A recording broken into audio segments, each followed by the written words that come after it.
Okay, we've got a function of two variables here, and we're going to find the partial derivatives. So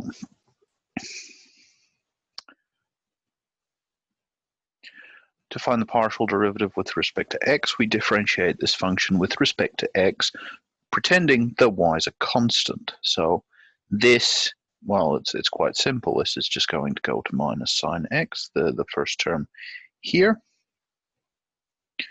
We've still got the y squared out the front, that doesn't change. In the second term, we're going to get the polynomial derivative, and log y is just a constant. So we're going to get 3x squared log y, that remains unchanged. With respect to y, oops,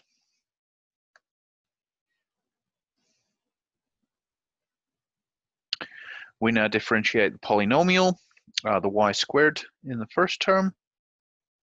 We get 2y. Cosine x is a constant, it doesn't change. So the next one, x cubed doesn't change.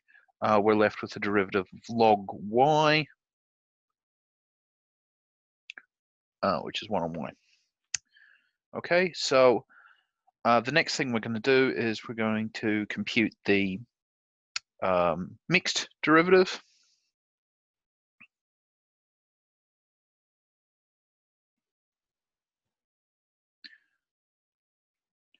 So this says take df dx, this function here, and differentiate with respect to y.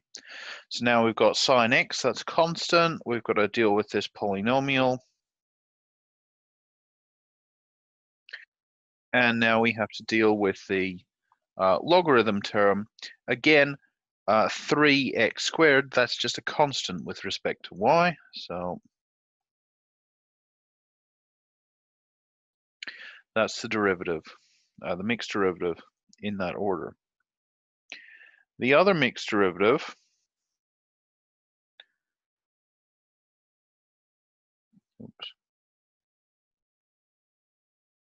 which comes from differentiating df dy with respect to x.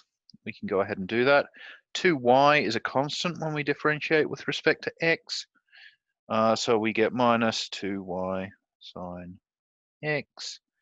And then the 1 on y term is constant with respect to x. So we're just differentiating the polynomial x cubed.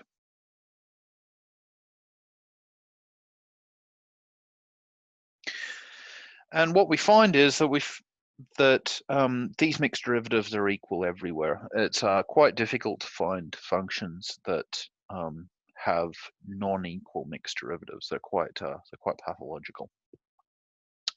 All right, the last thing we're going to do is I'm going to work out the other second derivatives. So remember that there are 4 second derivatives. There's a second derivative with respect to x, second derivative with respect to y, and then the 2 mixed derivatives which are really equal in this case. So to find second derivative with respect to x, we differentiate the df dx with respect to x again. Everything's still constant with respect to y is a constant with respect to x. So this is quite straightforward. We just differentiate, treating y as a constant. Similarly, for the second derivative with respect to y,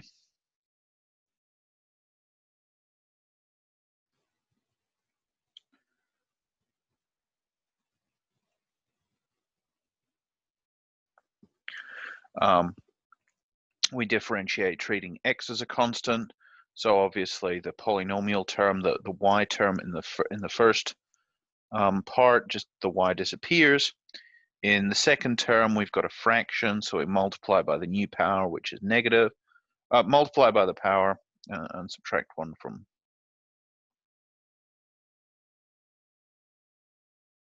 And subtract 1 from there. All right, so that's where that sign goes, and that's why we pick up a 2 there. Okay.